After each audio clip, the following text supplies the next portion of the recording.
Welcome, today in front of me DOOGEE X97 Pro, and I'll show you how to hide developer options on this device.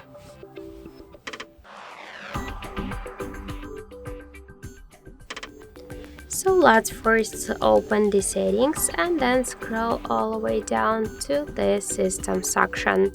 If developer mode is activated, you will see here developer options section. So just to hide them, open the developer options and you will see here use developer options switcher. Tap on the switcher to turn off to hide them. Now all of the options they are blocked, so let's go back to the system and we can see that the developer options section is gone successfully. So that's it, thank you for watching, and if you find this video helpful, leave thumbs up and subscribe.